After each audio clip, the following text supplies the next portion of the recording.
to you by Sensodyne K.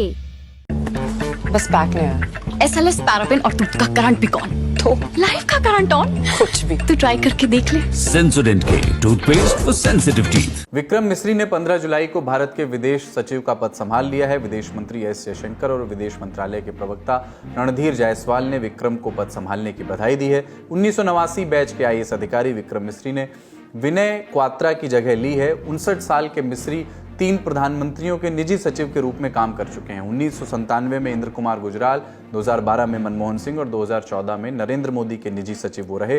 उनके career के बारे में संक्षेप में आपको बता देते हैं। अप्रैल 1997 से मार्च 1998 तक मिस्री ने गुजराल के निजी सचिव के रूप में काम किया। अप्रैल 1998 से अगस्त 2000 तक वो विदेश मंत्रालय में पाकिस्तान डेस्क के लिए अवर सचिव या उप सचिव के रूप में काम कर रहे थे।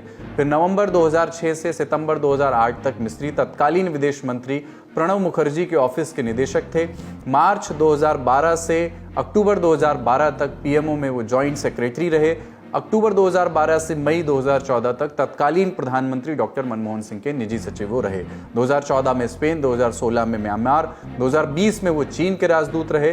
2020 में पूर्वी लद्दाख के गलवान घाटी में जब चीन और भारत के सैनिकों में झड़प हुई थी, तब विक्रम ही भारत के चीन में राजदूत थे। स्थिति को संभालने में उनकी अहम भूमिका उस समय रही थी। उसके बाद 2022 में मिस्री को डेप्यूटी NSA बनाया गया, यानी उप राष्ट्रीय सुरक्षा सलाहकार, और अब उनको विदेश सचिव की जिम्मेदारी दी गई है। इस पद पर मिस्री अपनी राजनयिक कुशलता का कैसे इस्तेमाल करते हैं वो देखना दिलचस्प होगा। अगली सुर्खी दिल्ली से है। यहाँ के GTB अस्पताल में इलाज करा रहे एक मरीज की 14 जुलाई को वार्ड में ही गोली मारकर हत्या कर दी गई। मृतक की पहचान मोहम्मद रियाजुद्दीन के तौर पर की गई है। वो खजूरी खास के रहने वाले थे और डेंटल क्लिनिक चलाते थे। वो GDB के वार्ड नंबर 24 में भर्ती थे। जिस समय उन्हें गोली मारी गई उस समय उनकी बहन और एक मेडिकल अटेंडेंट वहां थे। इंडिया टुडे से जुड़े पत्रकार अरविंद ओझा की रिपोर्ट के मुताबिक एक नया खुलासा भी हुआ है। पकड़े गए एक आरोपी ने बताया कि रियाजुद्दीन गलत पहचान की वजह से मारे गए। अस्पताल के वार्ड नंबर 24 में हमलावर किसी और को मारने आए थे।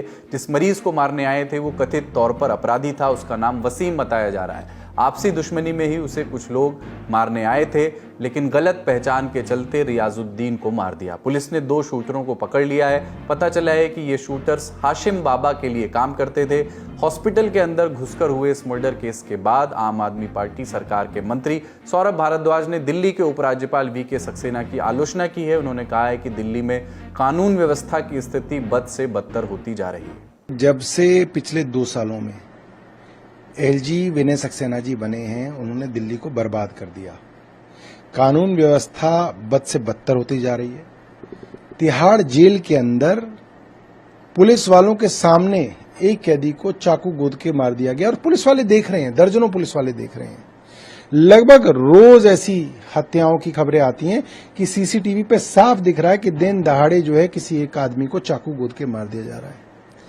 एक डॉक्टर जंगपुरा के अंदर अपने घर में दिन दहाड़े उनकी हत्या कर दी गई। पुलिस का जो डर होता है अपराधियों में वो खत्म हो गया।